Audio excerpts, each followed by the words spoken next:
भगवान श्री कृष्ण जब 3 दिन के हो गए और चौथा दिन प्रारंभ हुआ तो भगवान भोलेनाथ को पता चला। एक बात ध्यान देना, भगवान भोलेनाथ 2 बार ब्रज में आए। एक बार तो भगवान के दर्शन करने आए और दूसरी बार महाराज देखने आए।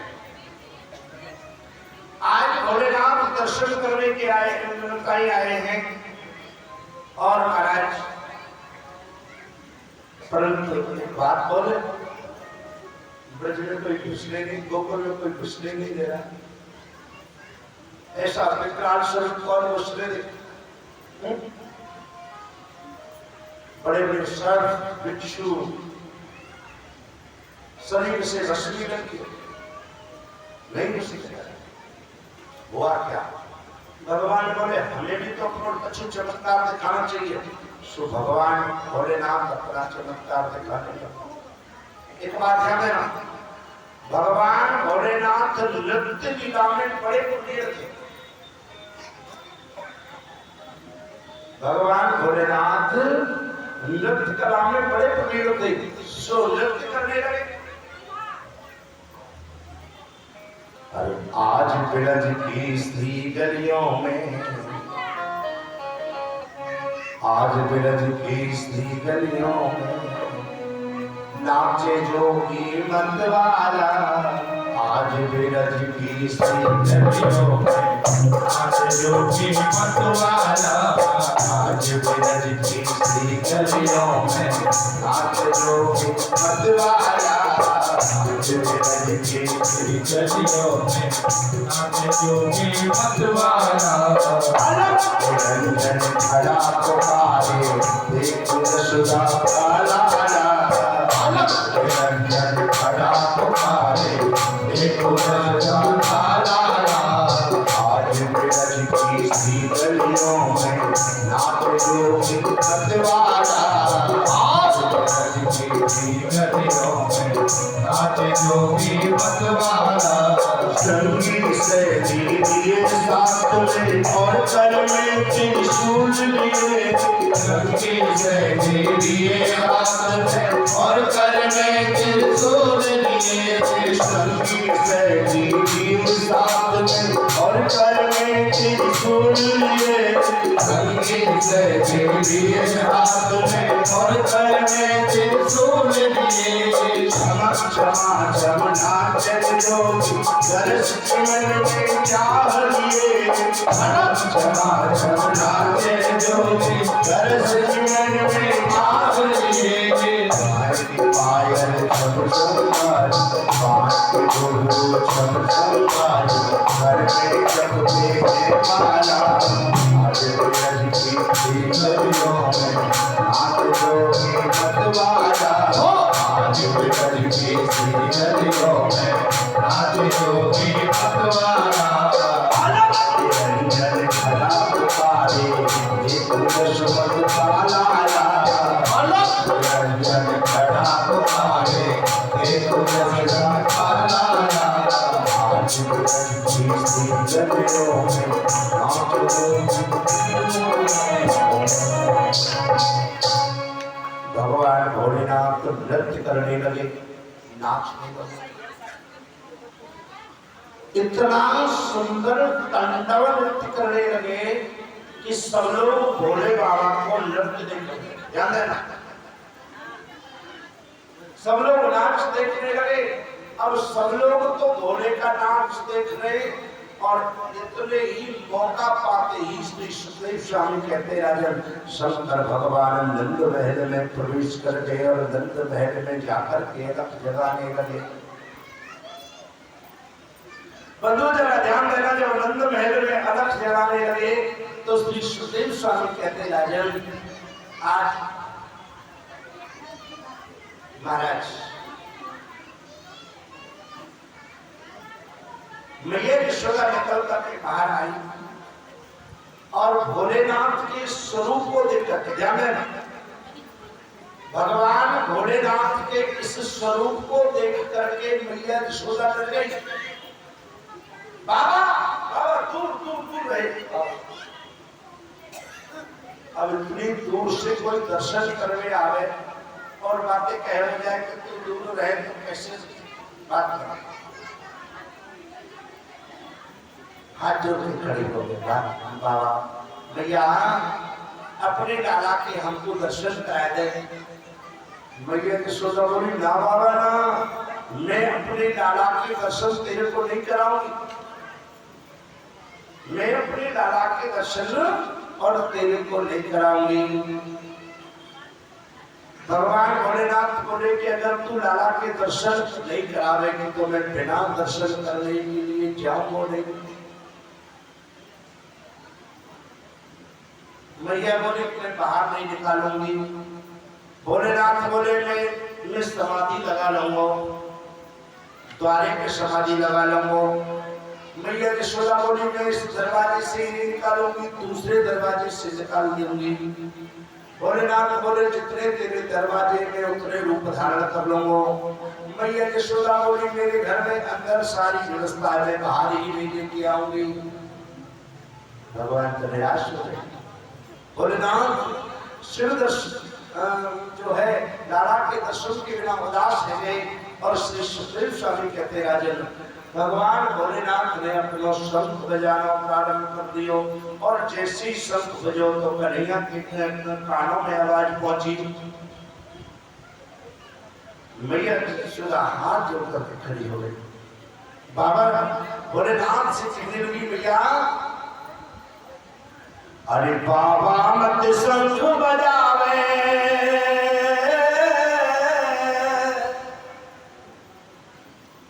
मैया यशोदा बार बार आग्रह करेगी, बार बार मैया यशोदा आग्रह कर रही है अरे बाबा, अरे बाबा मत शंख बजावे, अरे मैं पी पूजू तेरे पाँव रे, पालना में सोवे मेरो जग जय गोलाल रे, पालना में सोवे मेरो जग जय गोलाल रे, पालना में सोवे मेरो जग जय गोलाल रे, पालना में सोवे मेरो जग जय गोलाल रे। बाबा मत शंख बजावे पूजू तेरी पाँव है। और ये कौन अकलमंद जो टी ब्रेक लेके आया है आज के अंदर, ये गलती बिल्कुल मत करना। कौन लेके आया है ये अच्छा है।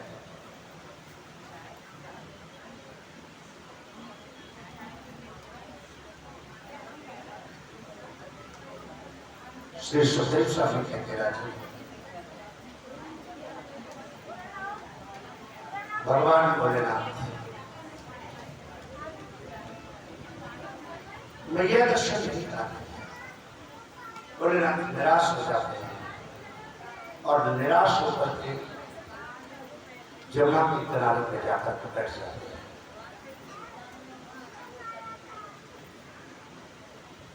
जमुना के किनारे पर जाकर के बैठ जाते हैं तो श्री सुखदेव स्वामी की खुशी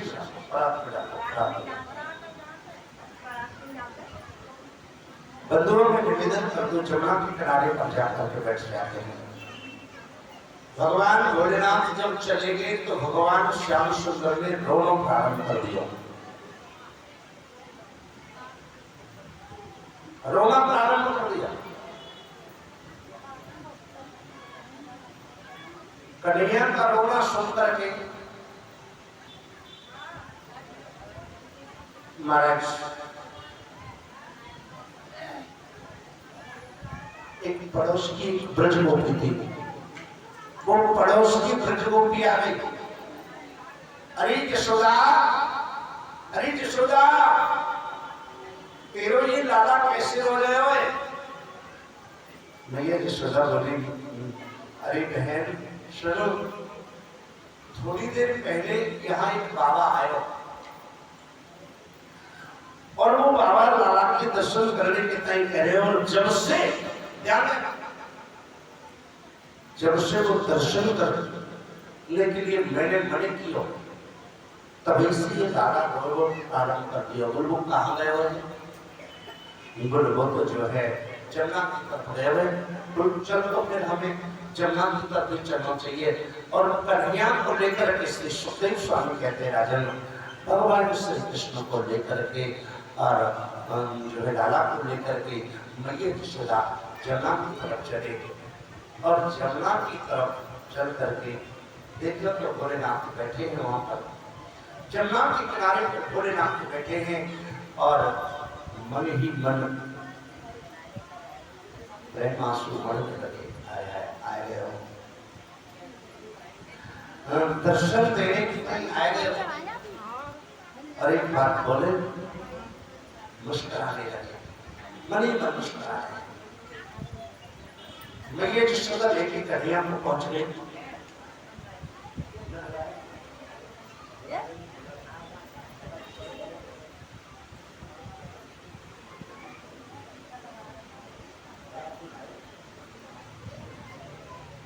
श्री सुखदेव स्वामी कहते हैं राजन, मैं ये यशोदा आज लाला को लेकर के पहुंच गई। और भगवान भोलेनाथ से पूछने लगी कि बाबा तू कुछ जाने? भोलेनाथ से पूछ रही है ये यशोदा, बाबा तुम कुछ जानो था? भगवान भोलेनाथ बोले हम सब कुछ जाने, बताओ आप कुछ नहीं। बोले कि जो मेरा लाला है ना ये रोने हुए, मेरा लाला रोने हुए। और यह लाला को चुप कर सको तुम चुप कर सको ताकि लाला को रोन ले जाए। भगवान भोलेनाथ बोले चुप तो हम कर देंगे, पर हमारी एक शर्त है। उनका शर्त है, बोले शर्त यह है कि या लाला को तुम्हें मेरी गोदी में देना पड़ेगा। मैया यशोदा बोली ना बाबा ना, हम बिल्कुल ये काम नहीं कर रहे।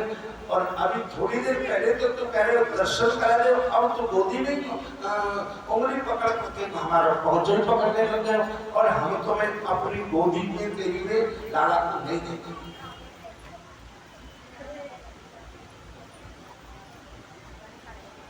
हम गोदी में नहीं देते। श्री सुखदेव स्वामी कहते हैं राजन, गोदी में देने के लिए मैंने कर दिया। तो भगवान भोलेनाथ बड़े व्याकुल हो गए और कन्हैया ने जोर जोर से रोना प्रारंभ कर दिया। श्री सुखदेव स्वामी कहते हैं राजन, जब कन्हैया रोने लगे तो जो गोपी थी वो गोपी बोली, सुन हमारे सामने कुछ थोड़ी कर दे कोई, हमारे सामने कुछ थोड़ी ये कर दे वो। और क्यों ना इस लाला को हम इस बाबा की गोदी में दे देते। तो बंधुओं जरा ध्यान देना, मैं निवेदन कर दूं, आज गोदी में लाला कन्हैया को। और इसलिए सुखदेव स्वामी कहते राजन, भगवान भोलेनाथ की गोदी में दे दियो। जब भगवान भोलेनाथ की गोदी में दे दियो, परम आश्चर्य की घटना, जो कन्हैया रो रहे थे, ध्यान देना, जो लाला रो रहे थे उन्होंने तो हंसना शुरू कर दिया। और जो भोलेनाथ रो रहे थे, हंस रहे थे, उन्होंने रोना शुरू कर दिया।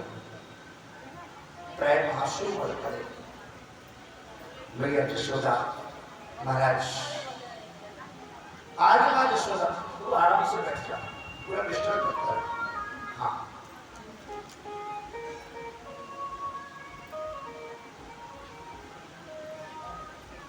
श्री सुखदेव स्वामी कहते राजन,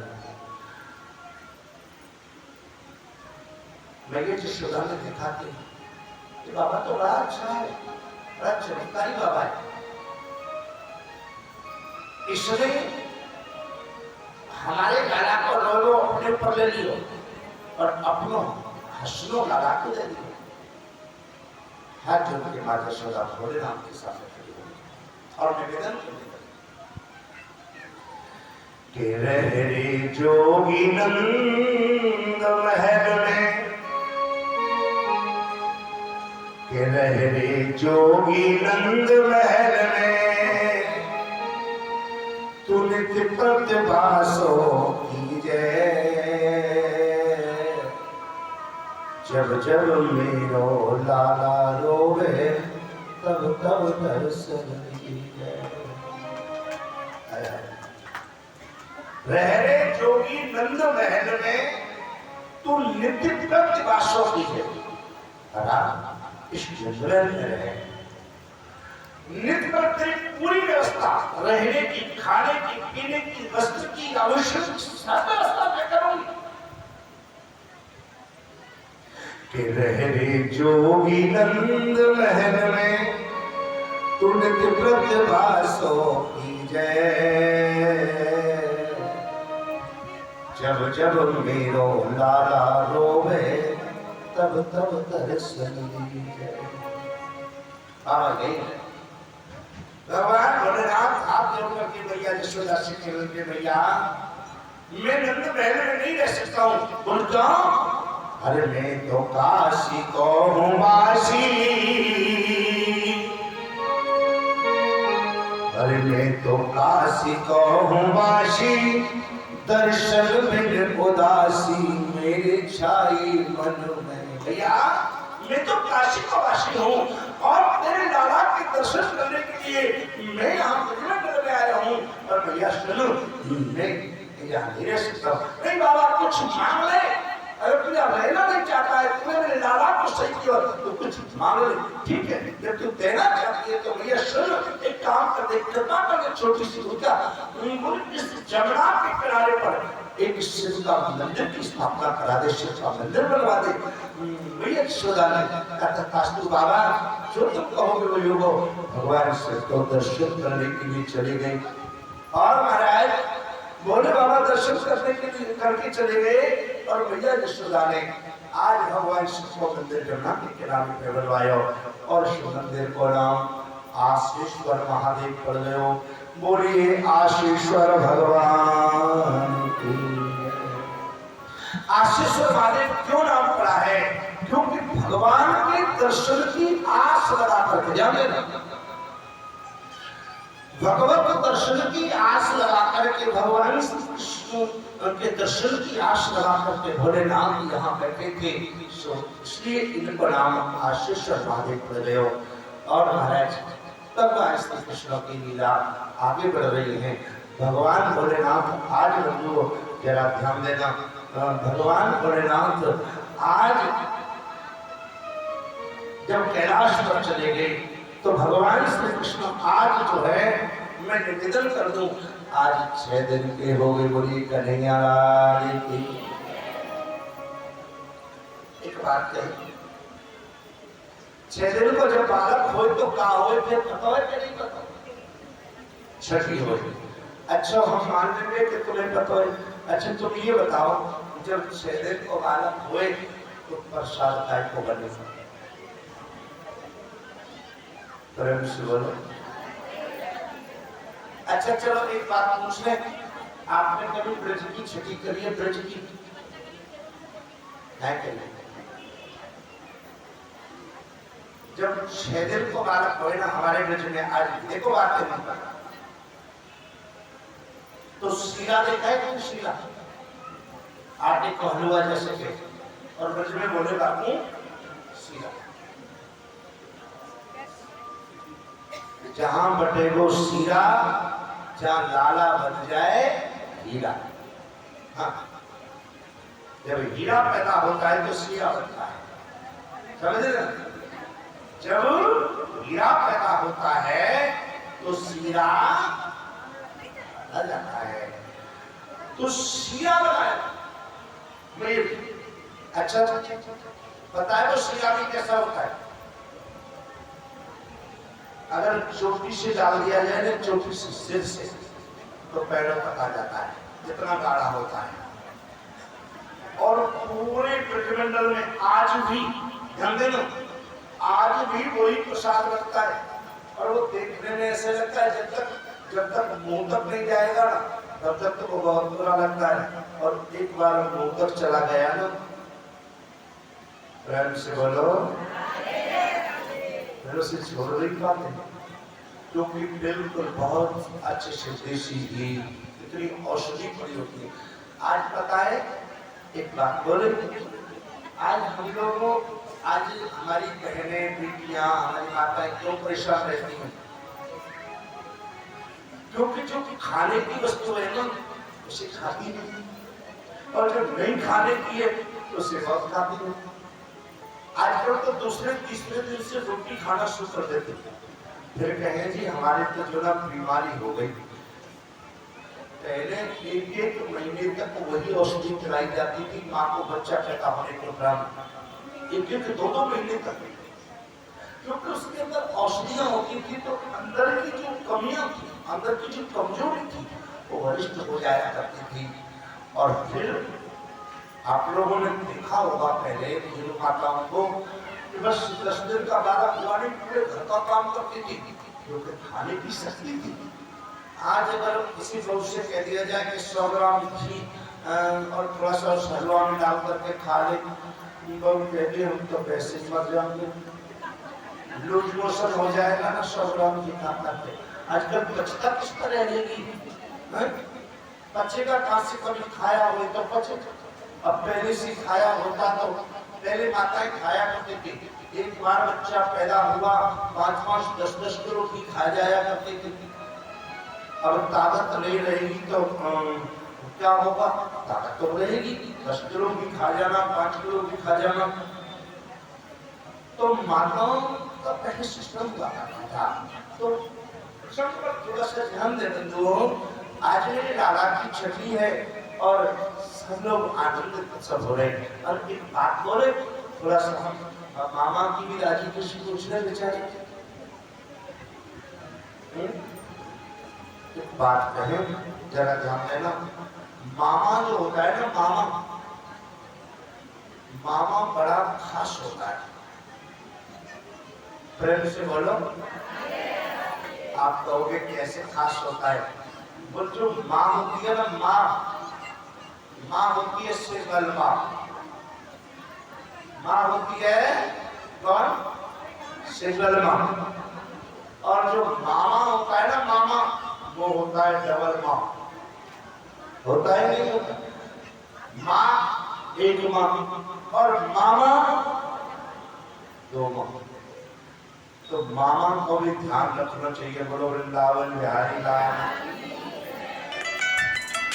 हमारे स्वामी रामस्वरूप जी राजाचार्य कहता है कि मामा पर अपनी माँ से 2 गुणों अधिकार हो। मामा के तरफ मामा की माँ से एक बार मांगने में शर्माए, और मामा से मांगने में कभी नहीं शर्माना चाहिए। बोलो वृंदावन बिहारी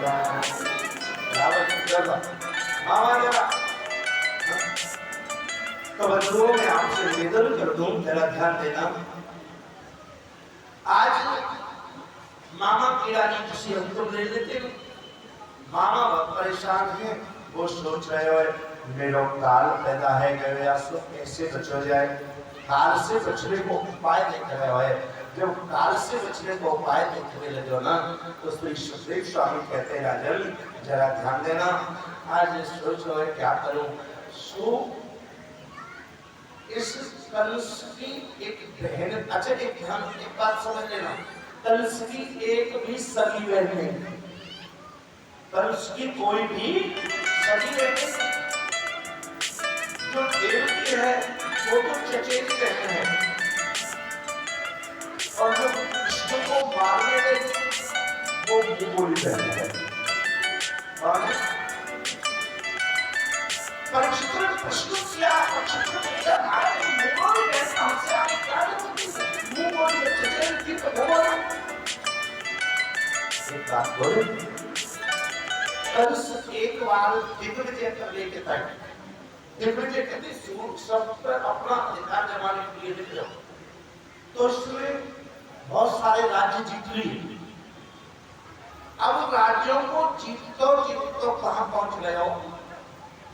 बगदाद पहुंच गए हो। बगदाद में राजा थे बगदाद के बकासुर, और बकासुर पर कंस ने आक्रमण कर दिया और बकासुर को हरा दिया। बकासुर की एक बहन है और उस बहन का नाम है बकी। क्या नाम है? ये राक्षसी है, पर राक्षसी तो भाई इसके साथ साथ ये माया भी है। ये माया रचना जानती है, जानते क्या जानती है? ये माया रचना जानती है। इसलिए सोचा कि अगर इसने मेरे भाई को जीत लिया मुझे भी अपने अधिकार में कर ले। वो राक्षसी की बलवान थी, अपने भाई से तलवार ली, तलवार लेकर के और भक्ति के साथ में कंस को युद्ध होने लगा। वृंदावन बिहारी युद्ध चलते चलते और आज 27 दिन हो गए। कितने दिन हो गए? 27 दिन। कंस भाग लगा। कंस ने सोचा जितना अब तक जीता इससे चला जाएगा। एक कुशल राजनीति जो करने वाला हो, कुशल राजनीति करने वाला राजनेता उसे कहते हैं जो हारी हुई बाजी को भी जीत जाए। और आज ऐसा ही हुआ, हारी हुई जीत गई। हार गया कंस ने सोचा कुछ करना पड़ेगा। तो कंस ने क्या किया? जरा ध्यान देना।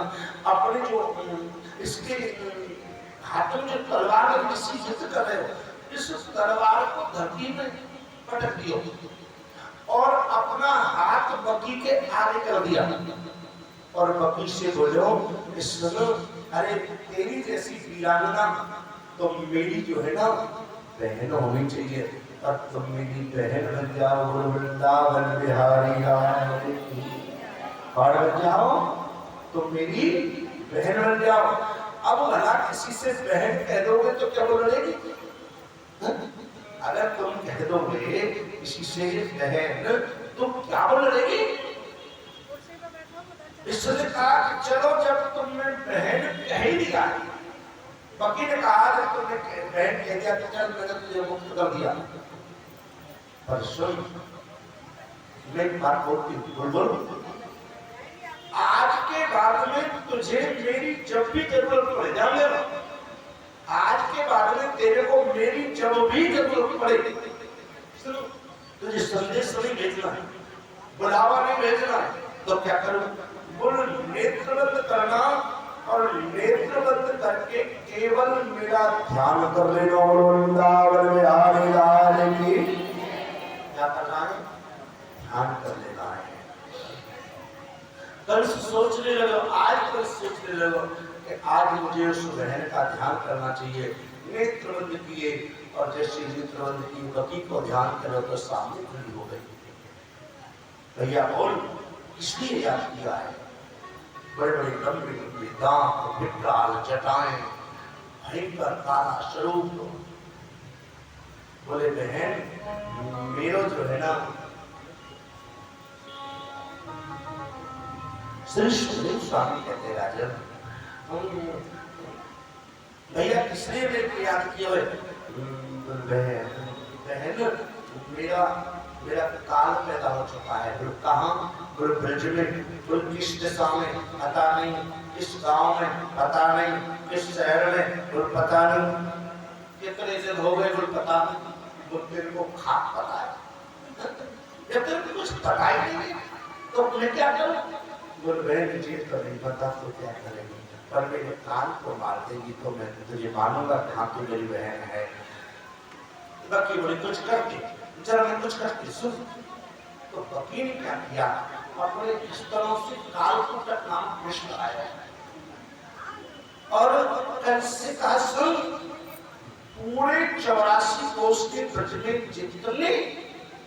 जितने 6 महीने में बच्चे पैदा हुए होंगे, ध्यान रखना कितने बच्चे? 6 महीने में ब्रजमंडल में जितने बच्चे पैदा हुए होंगे सबको मारना होगा। तब इसको लगा मेरी जान बच जाएगी। पर एक बात बोले, भगवान जिसे मारना चाहे उसे कौन बचा सकता है? कौन बचा सकता है? ठीक है, अपनी जान बच जाएगी, पर सुनो तेरे लंबे लंबे 1-1 फुट के दांत हैं, तुझे ब्रजमंडल में घुसने कौन देगा? ब्रजमंडल में तो सुंदर सुंदर लोग रहते हैं, श्रेष्ठ लोग रहते। ब्रज का सौंदर्य पूरी दुनिया से निराला है। संपूर्ण ब्रज का सौंदर्य दुनिया से निराला है। अब तुम्हारा तू मेरे ऊपर छोड़ दे, फिर भी कुछ और नेत्रबंद करना कल सुबह नेत्र बंद किए और जैसे बंधु नेत्र बंद किए, नेत्र बंद करते ही महाराज बाकी सर्वांग सुंदरी हो गई। माया भी थी, अपनी माया से सर्वांग सुंदरी हो गई। जब सर्वांग सुंदरी हो गई तो श्री सुखदेव स्वामी कहते राजन आज महाराज कंस के सामने आई, कंस मोहित हो गया। कंस को लगा अब मेरे काल को ही मार सकती है। और बंधुओं में निवेदन कर दूं, इस तरह से कालकूटा काम विष लगा करके और ये बकरी चल पड़े। एक बात बोले जरा ध्यान देना, आज नंद महल में छठी बज रही है, छठी बज रही है नंद महल। कोई देने आ रहा है बधाई, कोई लेने आ रहा है बधाई। सब लोग जो है पूरा नंद महल घिरा हुआ है ब्रजवासियों से। और नंद महल के द्वार पर पहरेदार खड़े हैं। नंद बाबा ने पहरेदारों को सूचना दे रखी है कि जिसको तुम पहचाने नहीं वो महल में नहीं आना चाहिए। अब ये बकी आई, सर्वांग सुंदरी है, सुंदर बहुत लग रही है। बकी आई, अब बकी को रोक दिया। प्रेम से बोलो, बकी को क्या किया? रोक दिया। ले गया। बकी बोली अच्छा मुझे ले जाने दोगे? लोग तो कोई मंत्री लगी हमारी मर्जी, हमें आपके पहरेदार है। अच्छा एक बात बोलो, पहरेदार नहीं चाहे तो प्रधानमंत्री से भी कोई नहीं मिल सकता, समझ रहे? बोल हमें आपके पहरेदार नहीं जाने थे, तुम जानते नहीं हो मैं कौन हूँ। कौन है तो बता कौन है, सोच लो मैं कौन हूँ। अच्छा एक बात बोले, कुछ लोग झूठ बोलने में बड़े निपुण रहते हैं। कुछ लोग तो इतनी सुंदर प्यारी सी झूठ बोलते हैं कि मान लो बीपीएस में ट्यूशन पढ़ाए झूठ बोलने का। हाँ, इतनी सुंदर झूठ बोलते हैं, बहुत प्यारी सी। तो बकरी झूठ बोलने में बड़ी निपुण। बकरी बोले तुम जानते नहीं मैं कौन हूँ? बोलो कौन है बोल कैसे? बोलो मैं जसोदा की बहन लगती हूँ। क्या लगती है? क्या लगती है? यशोदा की। तो कन्हैया की काजू की, कन्हैया की लगी और नंद बाबा की। कई लोग सारी के मुंह, सारी शब्द निकालते ही मुंह में से लाल टपकाने लगते हैं। प्रेम से बोलो। एक बात बोले, मौसी का ये मौसी शब्द नहीं है, मासी शब्द है। समझ रहे? कन्हैया अगर नंद यशोदा मैया की बहन बताया तो कन्हैया की लगी मासी। और एक बात कहे, माँ में और मासी में कोई अंतर? माँ है सो मासी, मासी है सो माँ। आजकल लोग भेदभाव समझ लेते हैं। बाकी मासी, और मासी को कोई घर में नहीं घुसने देगा, और वो भी नौकर, तो उस नौकर की खैर है। बेचारे घबरा के द्वारपाल ने सोचा ये मौसी है जाने दो, पता चले नंद बाबा नाराज हो जाए, नौकरी भी चली जाए हाथ से। जाओ जाओ देखिए जाओ अल्लाह। एक बात बोले, यहाँ द्वार पर तो झूठ बोल गई, द्वार पर तो झूठ बोल गई। अब जब मैया यशोदा के पास में पहुंची तो यशोदा की बहन तो नहीं थी, बहन होती तो पहचान लेती। तो मैया यशोदा से प्रणाम किया, मैया प्रणाम करती हूँ। मैया यशोदा बोली बहन तुम कौन हो, कहाँ से आई हो? अब जो झूठ बोलने में निपुण ही है, चतुर है, वो तो कुछ भी हो सकता है। बोली सुनो मैया यशोदा से कोई सुनो है, जब से मैंने सुनी ना तुम्हारे लाला है तो हमारे लिए तो आए थे, हमारे वे और अच्छा बताओ वे कौन थे? प्रेम से बोलो, वे कौन से थे? अरे भले आदमियों, हमारे ब्रज में पति को नाम लाए दे, पति से कहते। हाँ, और अगर यहाँ पर पति का नाम ना लेना कोई देवी तो स्टैंडर्ड डाउन। अरे जब ये हमारा नाम ले सकते तो हम नहीं लेंगे क्या? और अगर हम नहीं लेंगे तो हमारा स्टैंडर्ड डाउन नहीं हो जाएगा। अच्छा एक बात करूं, एक बार नाम के ऊपर मुझे एक बात याद आ रही। एक बार मैं बिहार कथा करने गया हूँ, नालंदा से थोड़ा आगे एक पावापुरी रेलवे स्टेशन है, गया जी से पहले।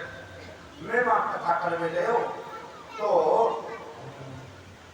अब हम लौट करके आ रहे, जब लौट करके आ रहे तो बिहार शरीफ से एक देवी चढ़ी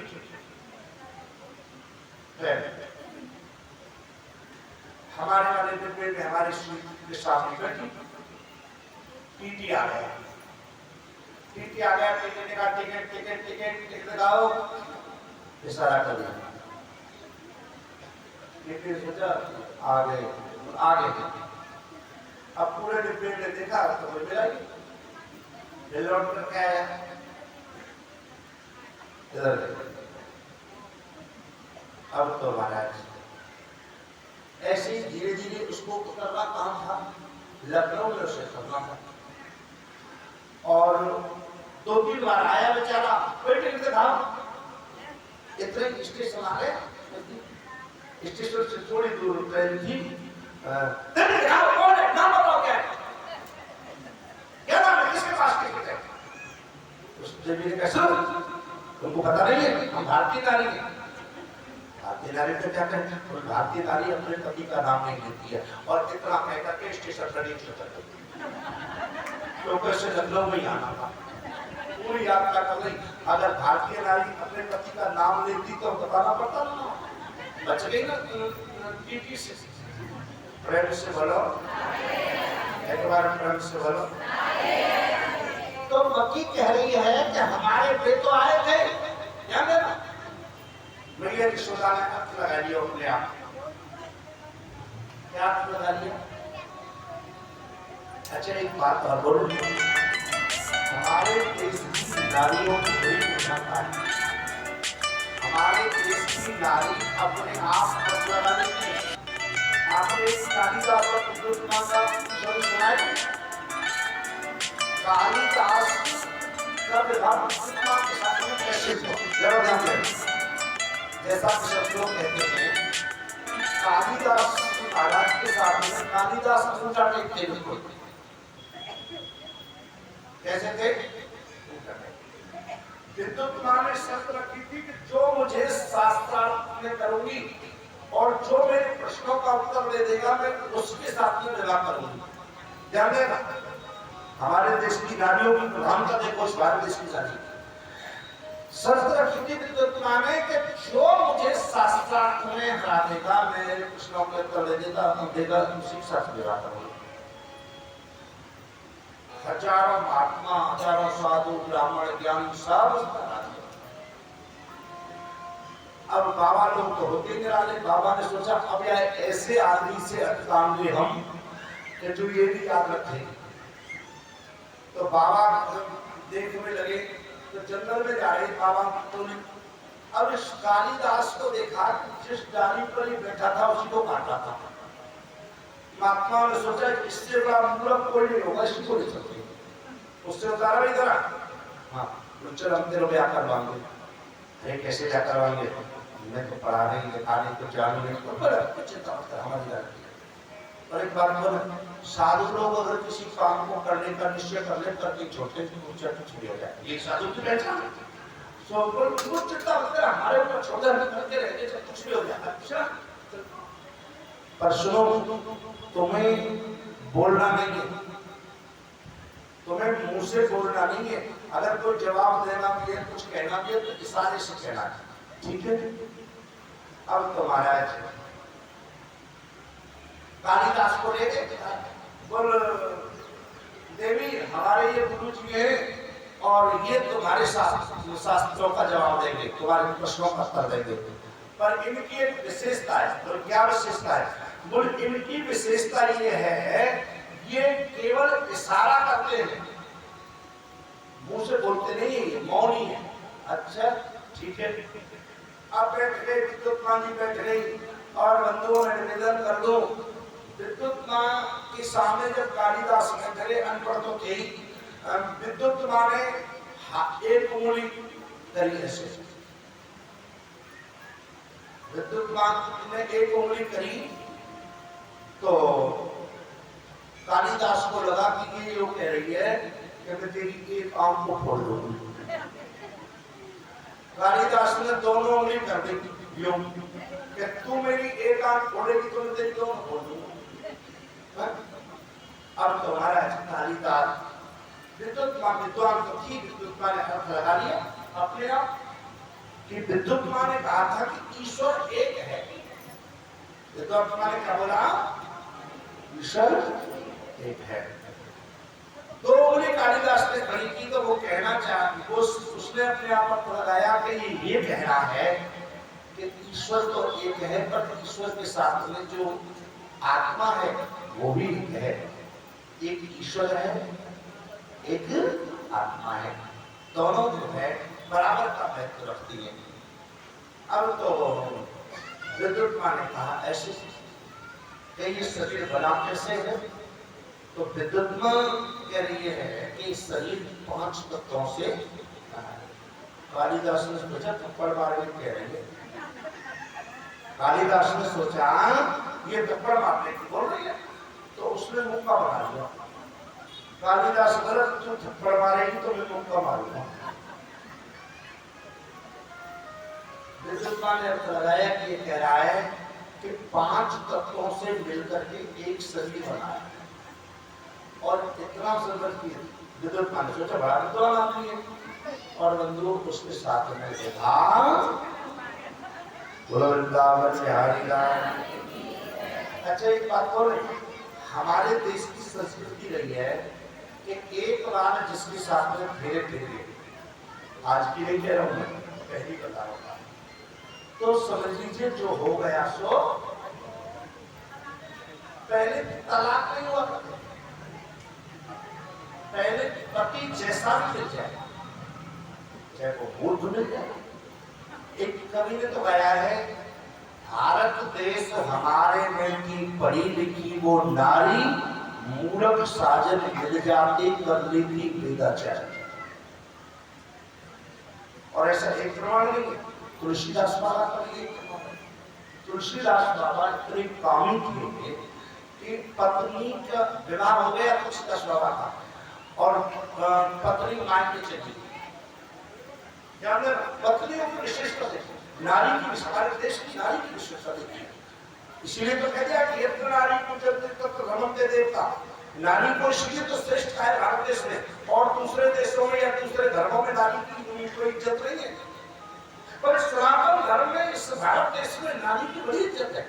तो तुलसीदास बाबा को जब छोड़ करके मायके चली गई, तो रात को तुलसीदास बाबा को, आप लोगों ने अभिप्राय शब्द देखा भी होगा, सुना भी होगा, रात को याद आई पत्नी की, रात को चल पड़े तो रास्ते में नदी पड़ती है, ध्यान देना, रास्ते में क्या पड़ता है? नदी पड़ती है, और सोचते नदी कैसे पार हो, और उतने कामांत हो गए कि वहां देखा कि एक मुर्दा बहता हुआ आ रहा है, मुर्दा। तुलसीदास को लगा कि मेरी पत्नी मेरे से कितना प्रेम करती है, मेरे लिए नाव भेज दी, और उस मुर्दे को पकड़ा और मुर्दे पर बैठ करके नदी पार कर दी। नदी पार कर दी, रात्रि का समय है और चारों तरफ से दरवाजे बंद है, रास्ता खुला हुआ कोई है नहीं। अब उस दीवार के मकान के पीछे गए तो एक मोरी से गए और एक सर्फ लटका है। तुलसीदास को लगा कि जो है पकड़ी ने मिली रस्सी डाली है, उस अवसर आधा उस मोरी में आधा बाहर है, सर्फ के अंदर बड़ी ताकत होती है उसके मुख के अंदर, तो सर्फ में उसकी पूंछ पकड़ करके अच्छा अच्छा अच्छा अच्छा। और छत पर चढ़ करके अंदर महल में कर गए, ध्यान देना, महल में कर गए। जैसे ही महल में जगाया, ध्यान देना, जैसे ही महल में जगाया पत्नी को, पत्नी ने काम पूरी पत्नी काम खोल कर दे रहे। तो यहाँ एक कवि ने गाया है कि गिद्ध है कि भीत चढ़ आयो, मेरो सोमत पलंग हिलायो, छिड़ो छिड़ो नक्शा, पकड़ो पकड़ो ना भैया, अब है आदि को वक्त, है आदि को वक्त, छिटक रहे चंदा और तारे, छिटक रहे चंदा और तारे, तेरे जीवन व्यर्थ गमायो, मेरा सोमत पलंग हिलायो, छिड़ो छिड़ो नसैया, पकड़ो पकड़ो न भैया, अब है आदि को वक्त। अब पत्नी ने देखा आधी रात्रि है, पूछा कि आया कैसे, नदी पड़ी होगी, तो तूने नाव भेजी, बोले छत पर कैसे चढ़ा, तो तूने रस्सा डाल रखा है, रस्सा डाला हुआ देखा तो काला हो गया लटका है। अरे वो तुम काम से लड़ करके आ गया। तब पत्नी ने एक बात की, ध्यान देना, कि हाल मास की देह मनु, ध्यान देना, कि हाल मास की देह मनु, और या सो इतनी प्रीत, कि हाल मास की देह मनु, या सो इतनी प्रीत, इतनी होती राम से, कि इतनी होती राम से, तो मिल जाती नवनीत। आलमास की देह मम यासो इतनी प्रीत, इतनी होती राम से, ध्यान देना, पत्नी कह रही है कि इतनी होती राम से तो मिल जाती नवनीत, मिल जाती, अरे गति हो जाती तेरी, परमात्मा से प्रीति होती तो हमारे देश की नारियों का तो कहना ही। प्रशंसा थोड़ा सा ध्यान दे, ये ज्यादा दर्द नहीं बातें करूं तो बंधुओं मैं निवेदन कर दूं, आज ये वकील महल में जाकर के कहने लगी कि हमारे वे तो आए थे, यशोदा मैया ने अर्थ लगा लिया कि जरूरी कोई पंडिताइन है, सुंदर बहुत लग रही है, पंडिताइन है, और या कि पंडित जी तो लाला को आशीर्वाद देके चले गए, और जब याने सती तो ये नहीं रोक पाई, अपने को ये भी आ गई है। माँ यशोदा बोली कि बहन सुनो, भीतर आ जाइए, कोई बात नहीं, भीतर आकर भीतर आओ, सुनो, इधर पीछे की तरफ चले जाओ, बैठे आइए, कोई बात नहीं, चिंता मत करो, गर्मी बहुत है। बोले गोविंद भगवान, आगे को जाओ, बहन जी आगे आ जाओ, आगे को आ जाओ, धीरे धीरे आगे आइए, चिंता मत करो। ये हॉल में पंडाल इसलिए लगाया था कि बारिश आएगी। गोविंद भगवान, राधा वल्लभ लाल, आइए बच्चों, मैं निवेदन करूँ जरा प्रशासन थोड़ा सा जानने।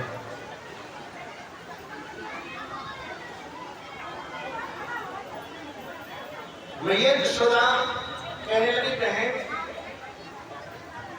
ये जो लाला है ना, इस लाला को आप अपनी गोदी में ले लें, याद है ना। मैया यशोदा बोली कि तुम इस लाला को अपनी गोदी में ले लो, और मैं थोड़ा सा ब्रजवासियों की सेवा कर लेती हूँ। श्री सुखदेव स्वामी कहते हैं मैया यशोदा ब्रजवासियों की सेवा में लगी, और इस प्रभु की गोदी में भगवान को दे दिया, लाला को दे दियो। एक बार बोले जरा ध्यान देना, बहुत खुश है ये बकरी, जो बकरी नाम की राक्षसी है, ये बड़ी खुश है, बड़ी खुश है। सुखदेव स्वामी कहते राजन, बड़ी प्रसन्नता से और बकरी जो है आज लाला को गोदी में लेकर के और महल में बैठी इधर क्या दिख रहे हैं, मैया यशोदा में राशियों की सेवा में लग गई है और बकरी लाला को दूध पिलाने।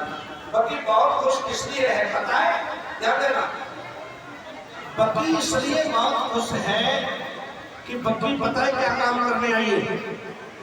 बकरी लाला को विष पिलाने आई और विष कब पिलाए, बोले जब गोदी में बालक आए, और गोदी में आज जो है भगवान श्री कृष्ण को ले रखे।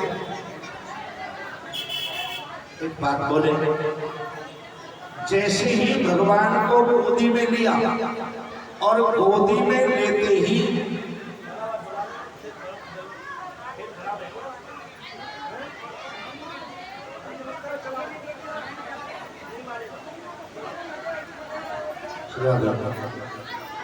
गोदी में बंधुओं में निवेदन करते, जब गोदी में ले खाएगा तो दूध पिलाने लगे। पर जैसे ही अपने आंचलों से बकरी ने लगाया कन्हैया को, ध्यान देना बंधुओं, उसी समय और भगवान श्याम सुंदर ने अपनी आंखें बंद कर ली, नेत्र बंद कर लिए। बैठी रहो, कोई बात नहीं।